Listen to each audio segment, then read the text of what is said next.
Halo semua, kembali lagi sama saya Sitalo, di film Lady Macbeth rilis tahun 2016. Bercerita wanita cantik bernama Katherine, yang tercekik oleh pernikahannya yang tidak penuh cinta dengan seorang pria yang pahit dan terkekang oleh ayah mertuanya, melepaskan kekuatan yang tak tertahankan dalam dirinya, begitu kuat sehingga dia tidak akan berhenti untuk mendapatkan apa yang diinginkannya.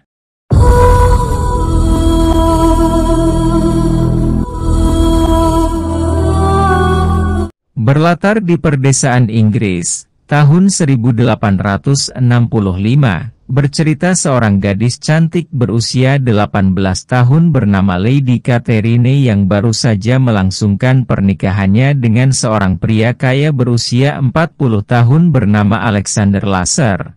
Setelah menikah, Katherine langsung diboyong ke kastel mewah milik sang mertua, seorang bangsawan pemilik tambang batu bara bernama Boris. Namun kehidupan pernikahan Katherine tidaklah sesuai seperti apa yang dia impikan. Alih-alih hidup bahagia bak putri kerajaan di rumah barunya itu, dia justru hidup layaknya tahanan penjara dengan aturan ketat yang dibuat oleh mertuanya yaitu Boris. Boris memiliki sikap yang dingin dengan kedisiplinan yang sangat tinggi, seperti tidak mengizinkan Katherine keluar dari rumah. Tidak boleh terlalu banyak bicara atau bertanya, dan Katherine tidak boleh tidur jika suaminya masih belum pulang. Sementara itu suaminya selalu pulang larut malam dengan kondisi mabuk berat. Sehari-hari Katherine hanya berinteraksi dengan pembantu rumah, seorang wanita kulit hitam yang bernama Anna. Belakangan baru kita tahu bahwa Alexander tidak pernah mencintai Katherine. Dia menikahi Katherine karena dipaksa ulah ayahnya agar Alexander segera bisa memiliki keturunan oleh Alexander. Gimana mau punya keturunan, Alexander punya kelainan atau apalah itu? Alexander hanya menyuruh Katherine menanggalkan semua pakaiannya. Setelah itu Katherine disuruh menghadap ke dinding. Sementara itu dia memainkan burungnya dengan cara manual, yaitu dengan tangannya sendiri.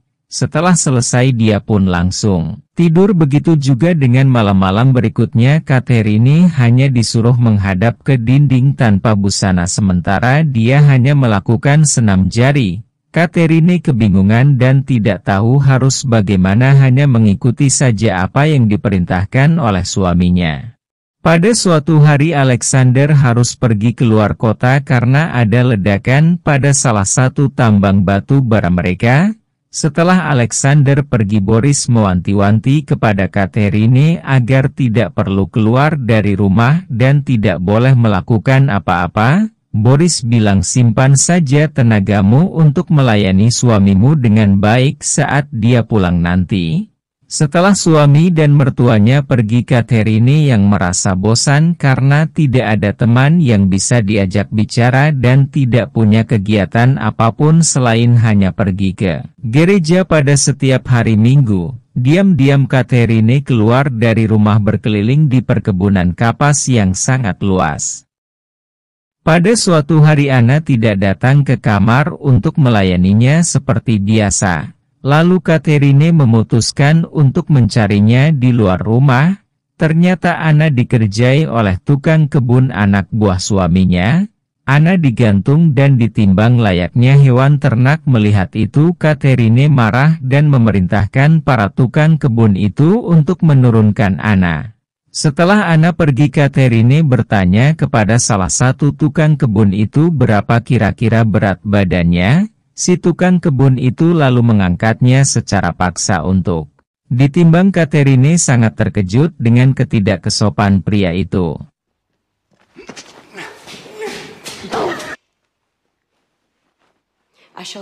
Dia merasa tidak dihormati sebagai istri dari bosnya. Katherine terlihat kesal dan menyuruh para tukang kebun itu untuk kembali bekerja. Di dalam rumah Katherine bertanya kepada Anna siapa nama pria itu. Anna bilang kalau dia adalah pekerja baru bernama Bastian.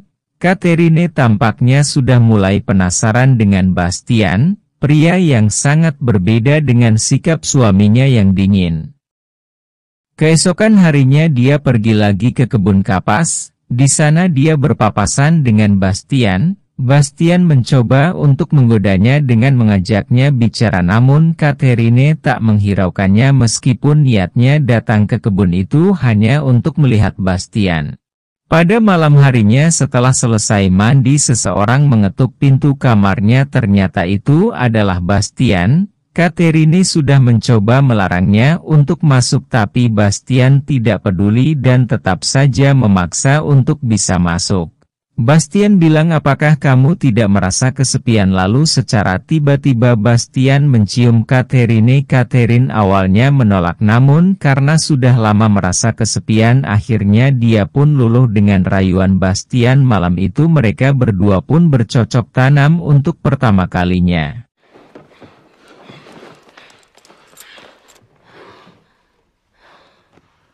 Keesokan paginya melihat Catherine tidur tanpa pakaian, Anna tampaknya sudah mulai curiga bahwa ada yang tidak beres. Catherine yang tadinya pemurung berubah menjadi ceria setiap hari. Secara diam-diam Catherine Bastian selalu bercocok tanam setiap ada kesempatan. Dia pun sudah jarang pergi ke gereja hingga membuat seorang pastor kepercayaan keluarga Lester datang mengunjunginya untuk menanyakan hal itu. Rupanya diam-diam Anna memberitahu si pastor kalau Catherine menyelinap keluar rumah diam-diam. Tanpa sepengetahuan suaminya, Catherine tampak kesal karena Anna malah cepu. Suatu hari Anna melihat Bastian menyelinap masuk ke kamar Catherine. Dari lubang pintu kamar Anna menyaksikan sendiri mereka berdua sedang bercocok tanam. Saat sedang mencari jamur di hutan, Bastian menghampiri Anna. Anna seolah ingin mengingatkan Bastian akan hubungan terlarangnya dengan Catherine. Anna bilang, "Jika Tuan Boris tahu apa yang terjadi ini bisa jadi masalah besar." Bastian justru balik bertanya, "Memang apa yang telah terjadi?" Bastian mengancam Anna untuk tidak buka mulut. Anna tampak ketakutan dan memilih untuk diam. Tak lama kemudian Boris Lester pun pulang. Dia menanyakan kepada Catherine tentang kabar suaminya, apakah dia sudah pulang. Tapi Catherine justru malah balik bertanya, "Bukankah kau yang menyembunyikan suamiku?" Boris marah mendengar jawaban tidak sopan Catherine. Catherine sengaja menghabiskan minuman Amir milik Boris hingga Anna yang dapat getahnya sebagai balasan dari Catherine kepada Anna karena dia telah mulai ikut campur akan hubungannya dengan Bastian. Boris mengira kalau Anna lah yang telah meminum semua amernya, lalu Boris menghukum Anna dengan menyuruhnya merangkak seperti hewan. Singkat cerita, Anna memberitahu Boris akan hubungan terlarang Catherine dengan Bastian. Boris yang marah besar mencambuk Bastian berkali-kali dan mengurungnya di kandang kuda. Mendengar Bastian yang dikurung, Catherine mencoba untuk membebaskannya, namun kunci kandang itu dipegang oleh Boris. Tanpa rasa takut, Catherine memaksa Boris untuk segera melepaskan Bastian, namun Boris malah marah besar dan memaki Catherine dengan kata kasar. Catherine sekali lagi menyuruh Boris untuk segera melepaskan Bastian, namun sekali lagi Boris marah besar dengan melemparkan piring ke arahnya, lalu dia masuk ke ruangan lain dengan membawa piring makannya. Dari luar, Catherine menganjal pintu ruangan itu dengan kursi agar Boris tidak bisa keluar. Kemudian Catherine menyuruh Anna untuk duduk dan makan bersamanya. Secara terpaksa Anna pun menurutinya. Dari dalam ruangan terdengar Boris sedang meraung meminta tolong karena kesakitan. Ternyata minuman Boris telah diracuni oleh Catherine dengan bahan jamur yang dicari oleh Anna. Anna mencoba membuka pintu itu untuk menolongnya, tapi Catherine melarangnya. Setelah Boris lewat, Catherine lalu menyuruh Anna untuk memanggil dokter. Sementara itu dia mengambil kunci dari Boris untuk melepaskan Bastian. Setelah jasad Boris diperiksa, dokter bilang kalau Boris lewat karena penyakit lambung yang dideritanya. Anna yang menyaksikan kejadian itu tiba-tiba menjadi bisu karena syok. Mulai hari itu dia tidak bisa lagi berbicara sepatah kata pun. Catherine mendapat surat dari Alexander bahwa dia tidak bisa pulang ke pemakaman ayahnya. Dia meminta Catherine yang mengurus semuanya. Mulai hari itu Catherine membawa Bastian masuk ke rumah. Status Bastian berubah dari seorang tukang kebun menjadi tuan rumah. Singkat cerita, pada malam harinya saat sedang tidur Catherine menyadari kalau suaminya sudah pulang. Ia pun buru-buru membangunkan Bastian dan menyuruhnya bersembunyi. Bastian ketakutan setengah mati sementara Catherine malah menertawainya. Tidak ada kekhawatiran sama sekali di wajahnya dengan kepulangan suaminya itu. Saat di kamar, Alexander heran melihat tempat tidur dengan 2 bantal. Dia juga menemukan sebuah sabuk ikat pinggang pria. Catherine berdalih dan bilang, sabuk itu aku temukan di ladang. Sementara bantal ini aku sediakan jika kamu pulang secara mendadak. Lalu Catherine menyiapkan teh untuknya. Saat sedang minum, Alexander bilang kepada Catherine kalau dia sudah tahu tentang hubungan terlarangnya dengan pria lain. Alexander menghina Catherine dengan kata-kata cacian yang membuatnya sangat marah. Lalu dia membawa masuk Bastian dan mencoba untuk bermantap-mantap di depan Alexander. Alexander yang melihat itu menjadi emosi dan langsung menyerang Catherine dan Bastian. Setelah adu mekanik cukup lama, Alexander akhirnya lewat dipukul oleh Catherine dengan besi berkali-kali. Bastian yang syok melihat itu ditenangkan oleh Catherine. Lalu jasad Alexander dikubur di hutan bersama dengan kudanya yang juga tewas ditembak oleh Catherine.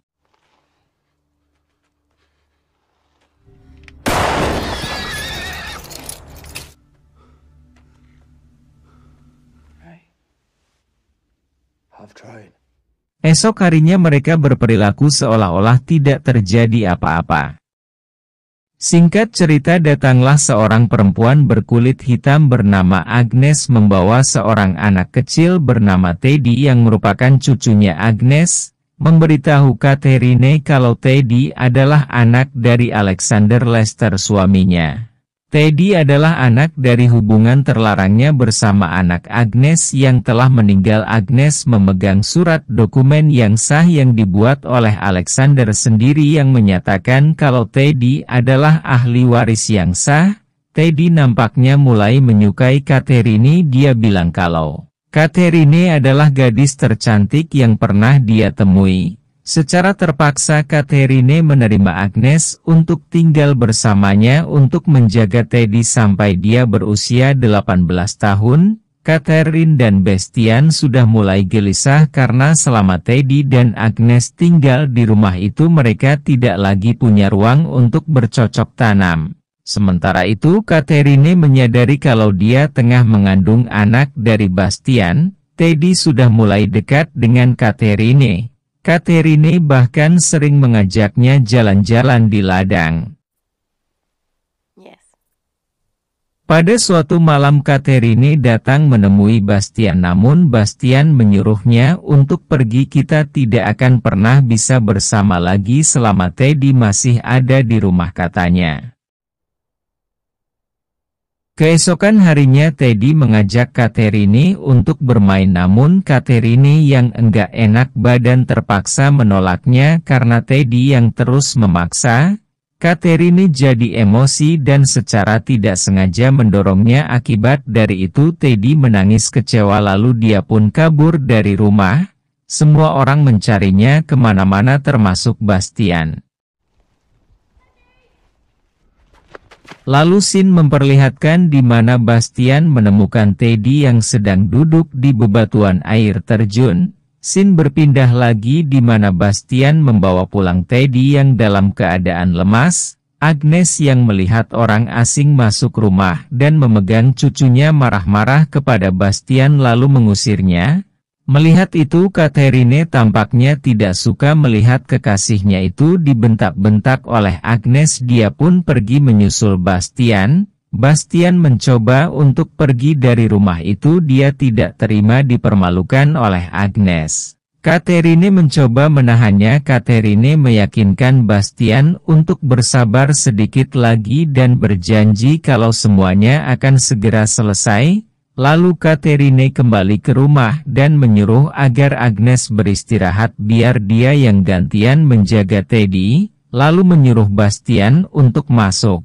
Kemudian Catherine membekap kepala Teddy dengan bantal, sementara itu Bastian membantu memegang kakinya dan Teddy pun lewat karena kehabisan nafas. Bastian merasa ketakutan dengan apa yang baru saja mereka lakukan, namun sekali lagi Catherine menenangkannya dan menyuruhnya untuk keluar di hutan. Bastian menangis karena telah menyesal merenggut nyawa Teddy. Di tempat lain Catherine berdalih saat menjaga Teddy dia sempat tertidur 10 menit. Setelah bangun dia menemukan Teddy sudah tidak bernapas lagi.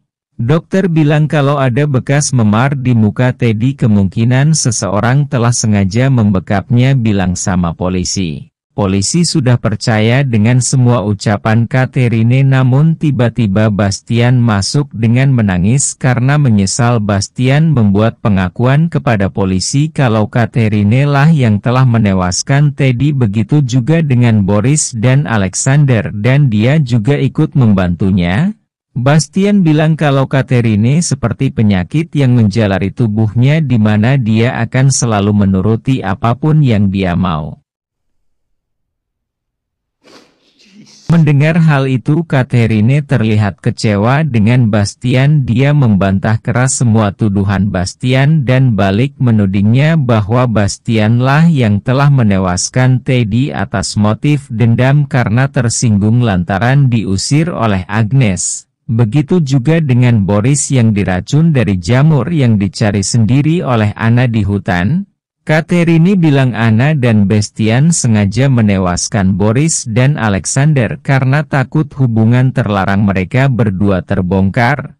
Anna yang bisu tidak bisa memberikan kesaksian apa-apa sehingga polisi lebih percaya sama keterangan dari Catherine yang merupakan seorang bangsawan yang tidak mungkin melakukan perbuatan yang tidak terpuji. Kemudian Bastian dan Anna pun dihukum mati sementara Catherine tetap tinggal di rumah itu sendirian dalam keadaan kesepian sepanjang hidupnya dan film pun tamat.